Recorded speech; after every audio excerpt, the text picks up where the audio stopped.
భారీగా బారులు తీరారు. సీతారామచంద్ర స్వామిని దర్శించుకునేందుకు భక్తులు భారీగా తరలిరాగా ఏర్పాట్లు చేయడంలో అధికారులు విఫలమయ్యారు.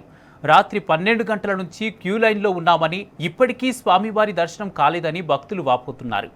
క్యూ లైన్లో ఉన్న భక్తుల కోసం ప్రభుత్వం సరిగా ఏర్పాట్లు చేయలేదని విమర్శించారు. మరింత సమాచారం భద్రాచలం ఆలయం నుంచి మా ప్రతినిధి సాంబా అందిస్తారు. భద్రాచలంలో భక్తుల క్యూ లైన్ భారీగా పెరిగింది. ధ్వజస్తంభం దగ్గర నుంచి మొదలుకుంటే రాములవారి కళ్యాణ కట్ట నుంచి మొదలుకుంటే గోదావరి నది వరకు కూడా దాదాపు 2-2.5 కిలోమీటర్ల భక్తులు పెద్ద ఎత్తున బారులు తీరారు.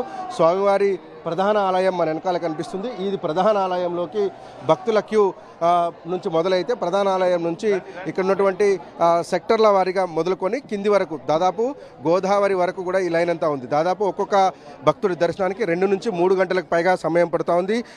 ఉభయ తెలుగు రాష్ట్రాలతో పాటు వివిధ రాష్ట్రాల నుంచి తరలి వచ్చినటువంటి భక్తజన సందోహంతో భద్రాచలం పట్టణం శ్రీరామనామ స్మరణతో మారుమోగుతూ ఉంది. భక్తులందరూ కూడా ఉదయాన్నే స్వామివారిని దర్శనం చేసుకునేందుకు పెద్ద ఎత్తున క్యూ లైన్లకు వచ్చి బారులు తీరి ఉన్నటువంటి నేపథ్యం ఉన్నది. వివిధ రాష్ట్రాల నుంచి వచ్చినటువంటి తరలి వచ్చినటువంటి భక్తులతోని నిన్న గోదావరి తీరం అంతా కూడా కిక్కిరిసిపోయింది. రాత్రంతా కూడా సరైనటువంటి వసతి ఏర్పాట్లు, బస ఏర్పాట్లు లేకపోవడంతో భక్తులంతా కూడా క్యూ లైన్లలోనే ఉండిపోవాల్సినటువంటి పరిస్థితి ఏర్పడింది. 3-4 గంటలకు పైగా క్యూలో ఉంటే తప్ప స్వామివారి దర్శనం జరిగేటువంటి ఆస్కారం లేదు. లోపల వీవీఐపీల తాకిడి ఎక్కువగా ఉండటంతో లోపలే ఉన్నారు. అమ్మ, ఎక్కడి నుంచి వచ్చారు? ఎంతసేపు మీరుండి? ధర్మసార్ మాది. మేము రాత్రి 2 గంటలకు లైన్ రాత్రి 2:30కు వచ్చాం. అప్పటి నుంచి లైన్లోనే అన్నవరం అండి, అన్నవరం నుంచి వచ్చాం. 1 గంటకు లైన్ కట్టినాం. ఇంతవరకు దేవుడు దర్శనం కాలే.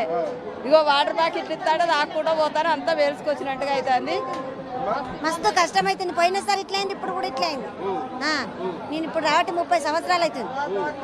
ఇప్పుడు చాలా ఇబ్బంది అవుతుంది. 2 ఏళ్ళ బట్టి అయితే ఇక మాకు అక్కడ కాళ్ళు ఇరుగుతుండే, కింద పడుతుంటుంది తెలుసా. పబ్లిక్ మీదకి వెళ్ళి పోతున్నారు. ఇంత పట్టించుకున్న వాళ్ళే లేరు సార్. 3 గంటలకు వచ్చా లైన్లోకి. ఏం మెయింటింగ్ అసలు ఏం బాగట్లేదు. ఏం మెయింటింగ్ మొత్తం భక్తులంతా కూడా పెద్ద ఎత్తున స్వామివారి కళ్యాణ మహోత్సవాన్ని తిలకించేందుకు ఉభయ తెలుగు రాష్ట్రాల నుంచి తరలి వచ్చినటువంటి నేపథ్యం ఉంది. తెల్లవారుజామున 1 గంట నుంచి 2 గంటల నుంచి కూడా స్వామివారి దర్శనం కోసం బారులు తీరి ఉన్నామని చెప్తున్నారు. ఇప్పటి వరకు దర్శనం దొరకలేదని చెప్పి భక్తులంతా చెప్తా ఉన్నారు.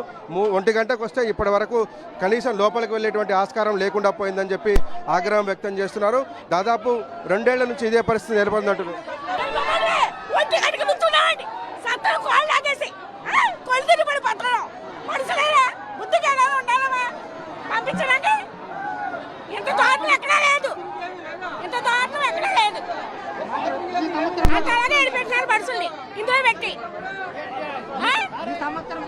భక్తులంతా కూడా ఆగ్రహం వ్యక్తం చేస్తూ ఉన్నారు.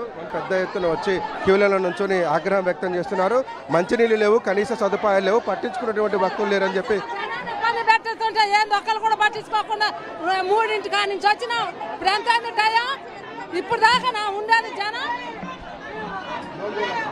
ఇంత ఇబ్బంది పెట్టేది జనాన్ని.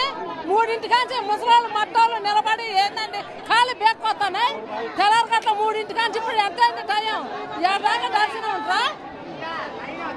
మంచినీళ్ళ కూడా చచ్చిపోతున్నాం. మమ్మల్ని అసలు పోనిస్తలే.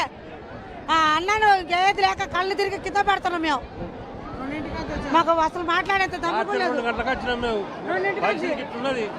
రాత్రి 2 గంటల నుంచి కూడా లైన్లలో నుంచున్నామని చెప్పి భక్తులు ఆగ్రహం వ్యక్తం చేస్తున్నారు. కనీసం మంచినీళ్ళు కానీ ఇతర ఏర్పాట్లు కానీ ఏవి లేకపోవడంతో సొమ్మసిల్లి పడిపోయామంటున్నారు. కనీసము లోపలికి వచ్చే పరిస్థితి లేదు, బయటికి వెళ్ళేటువంటి పరిస్థితి లేదు.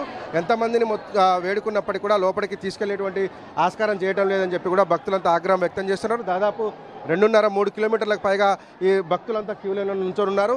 ఇది మనం ప్రధాన ఆలయంలో ఉన్నటువంటి భక్తులు. ఇక్కడే దాదాపు ఒక 15-20 వేల మంది భక్తులు లైన్లలో ఉన్నారు. ఈ లైను ఇక్కడ నుంచి మొదలుకుంటే ఈ టెంపుల్కి ఉన్నటువంటి అన్ని క్యూ లైన్లు నిండిపోయి గోదావరి నది దాకా ఈ లైన్ అంతా కొనసాగుతుంది. సీతానిలయం మీదుగా గోదావరి ఒడ్డు దాకా ఉంది. ఈ లైన్ మీకు చూపించేటువంటి ప్రయత్నం చేస్తాను. భక్తులందరూ కూడా ఆగ్రహం వ్యక్తం చేస్తున్నారు. ప్రభుత్వం సరిగా ఏర్పాట్లు చేయలేదు, పోలీసులు సరిగా పట్టించుకోవడం లేదు, పూర్తి స్థాయిలో వైఫల్యం చెందారంటున్నారు. 1 గంట నుంచి 2 గంటల మధ్య మేము ఇక్కడికి వచ్చాము, అయినప్పటికీ కూడా మమ్మల్ని పట్టించుకోవాలని చెప్తున్నారు. ఈ శామ్యానాల కింద ఉన్నటువంటి లైన్ ఒకసారి చూపించేటువంటి ప్రయత్నం చేస్తాను. ఈ లైను ఆ చివరి దాకా ఉంది. దాదాపు గోదావరి దాకా కూడా ఈ లైన్ కొనసాగుతుంది. చలువ పందిళ్ళ కింద ఉన్నటువంటి ప్రజలందరూ కూడా శ్రీరాముడి దర్శనం కోసం ఎదురు చూస్తున్న వాళ్ళే.